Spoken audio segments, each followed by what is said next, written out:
जो व्यक्ति को कोई वकील चाहिए ही नहीं, उसको कहा कि मुझे इन पर्सन लड़ना है, वो जाकर वकील को क्यों फी देगा? सही बात है। तीसरी चीज, जो पॉइंट्स का सर्टिफिकेट देने को बोला है ना सीनियर वकील का, वो कंडीशन इतनी इतनी मतलब उसको बोलेंगे हास्यास्पद है कि वो सिर्फ ये देखकर देगा कि यही जो ग्राउंड आज पिटीशन में ले रहा है ना, वही ग्राउंड उसने रिव्यू पिटीशन में लिया था। तो अभी ये सर्टिफिकेट देश के जो लाखों एडवोकेट है, कोई भी एडवोकेट दे सकता है। तो उसमें ये सुप्रीम कोर्ट में चल क्या रहा था सर? ये जो माननीय चंद्रचूड़ जी थे, जो ध्वज लेकर के चल रहे थे, न्याय ध्वज, वो कर क्या रहे थे इतने दिनों तक? नहीं, वो सुनो, कुछ जजेस ना, जस्टिस चंद्रचूड़ जैसे ना, कुछ जजेस की मेंटालिटी क्या है मालूम है? कॉमन मैन को ज्यादा लॉ का नॉलेज नहीं होना चाहिए, उनको ज्यादा एक्सेस टू जस्टिस नहीं मिलना चाहिए।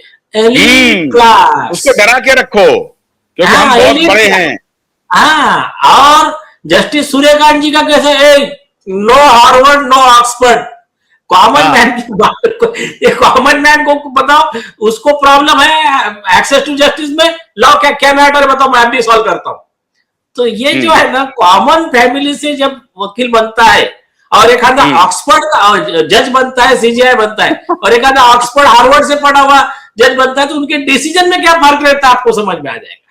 हाँ। तो ये उसमें तीन बात आपने कही। एक बात तो ये कही कि आपको सीनियर वकील से आपको प्रमाणित करवाना पड़ेगा, सर्टिफिकेट करवाना, और वो प्रमाणित करने का जो पॉइंट है वो यही है कि भैया इस मामले में हमारा जो है रीट खारिज हो चुका है, और फिर हमने रिव्यू पिटीशन डाला था वो भी खारिज हो चुका है, अब क्यूरेटिव डाल रहे हैं, उसी पॉइंट को आप जस्टिफाई कर दीजिए ताकि मेरा क्यूरेटिव पिटीशन डल जाए। नहीं, वो भी नहीं, इतना भी नहीं कि मैंने जो, सुनो अभी सब, और एक कॉमन मैन को मैं और एक पिक्चर क्लियर करता हूं। जब तक वो पिक्चर क्लियर नहीं होगा या ये पॉइंट आसानी से समझ में नहीं आएगा। एक और बहुत ही अन्यायपूर्ण कानून बना के रखा है सुप्रीम कोर्ट ने, उसके लिए भी अर्जी दिया है, वो भी माननीय सूर्यकांत जी को दिया है, हो सकता है उसमें भी अभी पीआईएल कन्वर्ट कर ले, अपेक्षा है हमको। क्या है मालूम है क्या? अभी ये बहुत कम लोगों को, आप हंसोगे, कॉमन मैन की तो बात ही छोड़ दो आप, ये जो तथाकथित खुद को समाज के ठेकेदार बोलने वाले जो सीनियर वकील है ना, लोगों के फंडामेंटल राइट के लिए बोले हम लड़ते हैं, और खास करके याकूब मेनन वगैरह का फंडामेंटल राइट वायलेट हुआ तो बहुत ज्यादा हमको याद आ जाती है उनकी। हाँ, तो ये जो शर्जील इमाम के लिए न्यूयॉर्क से लेटर आ जाता है ना, उमर खालिद शर्जील, हाँ, तो ये जो सो कॉल्ड तीस्ता सेटलमेंट के लिए यूनो से ह्यूमन राइट का लेटर आ जाता है। तो ये जो सेटलमेंट के लिए तो कार्यक्रम देखते देखते बेंच गठित हो जाता है। हाँ, वो बेंच गठित हो, उधर से लेटर भी आ जाता है यूनाइटेड नेशन ह्यूमन राइट से। तो हाँ, अभी हो गया। अब ये जितने ह्यूमन राइट्स के, मानवाधिकार के, सिटीजन राइट के सो कॉल्ड लीडर है, स्वयं घोषित, और ये इनका जो लेफ्ट इकोसिस्टम है, जो भी मीडिया हाउस वगैरह, एक सवाल अभी आप देखो, आपको मालूम पड़ेगा किस तरह से कॉमन मैन पे अत्याचार हो रहे।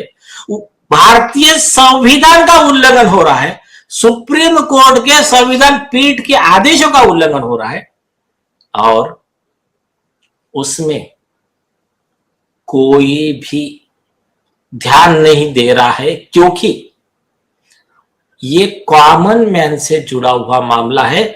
उस पे अगर ध्यान देंगे तो तथाकथित सिलेक्टेड कुछ बड़े वकीलों की दुकानदारी बंद हो जाएगी। अब मैं बताता हूं, अभी लोग हंसेंगे कि हमको कितना दिन से हमारे पे अत्याचार हो रहे हैं और ये लोग हमको बेवकूफ बना रहे हैं, जो न्याय की बात करते हैं। और ये सो कॉल्ड तुम्हारा समझो चिदम्बरम होंगे, अभिषेक मनु सिंह होंगे, जो मिनिस्ट्री में मिनिस्टर रह चुके हैं, सत्ता में रह चुके हैं, और यह इतनी बड़ी बड़ी बात करते हैं, इन्होंने क्या किया अभी देख ले जनता। अभी मैं आपको पॉइंट टू पॉइंट बताऊंगा। पॉइंट नंबर 1,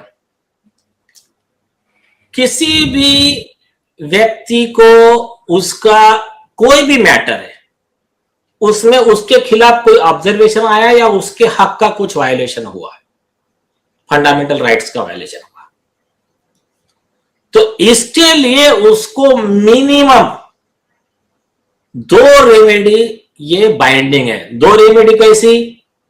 पहली रेमेडी है कोर्ट में, जो फेयर कॉम्पिटेंट ट्रिब्यूनल है, जज है, और दूसरी रेमेडी अगर वो जज ने कुछ गलत किया तो उसके अगेंस्ट में एक अपीलेट रेमेडी। ये बेसिक रूल है, ये मतलब यूनाइटेड नेशन का universal declaration of human right article 10, जिसको सुप्रीम कोर्ट ऑफ इंडिया ने 9 जज बेंच में पुट्टा स्वामी में कहा, ये सारे देशवासियों को लागू है, क्योंकि भारत देश उसका सिग्नेटरी है, और ये इंडिया में जितने लोग हैं ये सबको ये प्रोटेक्शन भारतीय संविधान के आर्टिकल 21 के तहत लागू है। हो गया। अब एक केस लीजिए, एक व्यक्ति हाईकोर्ट में एक अर्जी लगाता है, गरीब आदमी, एक नॉर्मल केस ले लीजिए, 498 का जो डोमेस्टिक वायलेंस के वगैरह फॉर्मेटेड आईपीसी है, जिसका जो भी बीएनएस के सेक्शन है, उस व्यक्ति के खिलाफ में एक गलत झूठा केस रजिस्टर करते हैं। किसके खिलाफ में? लड़का रहता है एक गांव में, लड़के के माता पिता रहते हैं अमेरिका में, लड़के की बहन उसके जीजा रहते हैं और दूसरे कंट्री में, उनका यहां से कोई लेन देन नहीं है, बट लड़की उसको हरास करने के लिए, जो घर की बहू है, एक झूठा केस रजिस्टर करती है कि यह केस में मेरे पास अन्याय हुआ, मेरे को दहेज मांगा, ये मांगा, जो भी है, एफआईआर रजिस्टर हो गया। अब वो फैमिली के जो लोग हैं वो कहते हैं, हाईकोर्ट में जाते हैं कि साहब ये देखिए हमारा पासपोर्ट, हमारा वीजा, ये जिस दिन कह रहे हैं उस दिन तो हम ना इंडिया में हैं और ना हमारा इससे कोई संबंध है, इन्होंने दोनों ने अपने मन से शादी की थी, हमारा इसमें कोई लेन देन। अब हाईकोर्ट की जिम्मेदारी है, सुप्रीम कोर्ट ने लॉ बना के रख दिया, हाईकोर्ट की जिम्मेदारी है कि वो ऐसे केस में तुरंत केस खारिज कर दे और उनके ऊपर कार्रवाई करे, झूठी कंप्लेंट देने वालों पे, कंसर्न पुलिस अधिकारी पे। और इवन नए जजमेंट आए, जस्टिस पार्टी वाला जी ने महावीर वर्सेस स्टेट में जजमेंट दिया कि सरकार पे कॉस्ट लगाए, सरकारी वकील के ऊपर जो उसने सही लॉ नहीं बताया तो उसके ऊपर कॉस्ट लगाए, 5 लाख रुपए कॉस्ट लगाई है अभी। तो ये लॉ है। आप मान के चलिए कि हाईकोर्ट जज ने वो काम नहीं किया जो उसको करना चाहिए था, बल्कि झूठ मूठ का लिख के उसके खिलाफ में स्ट्रिक्चर पास कर दिया। किसके खिलाफ में? लड़के के पिताजी के खिलाफ में, जो रिकॉर्ड पे है ही नहीं। आप कॉमन मैन को प्रॉब्लम कहां जाता है मैं बताता हूं। देखिए, सब जजेस वैसे नहीं है, ये बात तो मानना पड़ेगा, बहुत जजेस अच्छे हैं, लेकिन सुप्रीम कोर्ट में कई बार जजेस कैसा करते हैं मैं बताता हूं आपको। ऐसी फाइल आई, क्या है तुम्हारा, ये अभी तो भी थोड़ा सा जरा अभी कम हो गया, पहले तो एक साथ सीरियल नंबर 1 से 30 dismissed, serial number 31 notice, serial number 32 से 60 डिसमिस्ड। एक ऐसा होता, ऐसे होती थी सुनवाई, ऐसे होती थी सुनवाई। हाँ, फिर क्या, तो एक बार एक हमारे सीजीआई थे, उन्होंने बोला कई जजेस को जल्दी रहती कि खाना दोपहर का घर पे जाना है, ये बोर्ड खत्म करके, और कई जजेस सोचते हैं कि नाश्ता भी घर पे ही करना है ये मैटर निपटा के। तो ये होता था, हो गया। अभी थोड़ा सा उसमें ये कौन जज बोल रहे थे सर, ये कौन से जज ने ये टिप्पणी की थी कि इनको खाना और नाश्ता का चिंता है ज्यादा?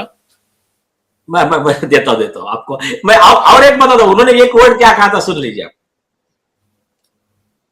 उन्होंने क्या कहा, मैं आपको एग्जैक्ट नाम बोलता हूं।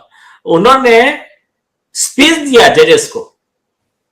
एक जस्टिस RM लोढ़ा भी थे, और एक मेरे ख्याल से जस्टिस RS लोढ़ा, हाँ। आपको नाम हो, हाँ। हाँ। तो उन्होंने क्या बोला कि don't deliver judgements, do justice, एक वर्ड बोला था सारे जजेस को। लेकिन मैं आपको उन्होंने जोक बताया था। उन्होंने कहा देखो, बोले एक बार क्या हुआ, एक आदमी गया सुपर स्पेशलिटी हॉस्पिटल में। उन्होंने कहा मुझे आंख का और कान का जॉइंट स्पेशलिस्ट चाहिए। तो बोले ऐसा तो कोई स्पेशलिस्ट नहीं आता है। बोले या तो ENT रहता, आंख नाक नाक कान और ये गला, और आंख का आई सर्जन डिफरेंट रहता है। तो बोले नहीं मुझे यही चाहिए। बोले अच्छा ऐसा चाहिए क्यों तुमको? तो बोले उस आदमी ने बोला कि मैं एक जूनियर वकील हूं, तो जो मैं अभी आजकल सुप्रीम कोर्ट का जो विषय है, तो जो मैंने किताबों में पढ़ा है वो मेरे को कोर्ट में दिख नहीं रहा है, और मैं जो सुन रहा हूं वो मतलब जो मैं देख रहा हूं वो मैं सुन नहीं पा रहा हूं, जो सुन रहा हूं वो किताबों में दिख नहीं रहा है मुझे।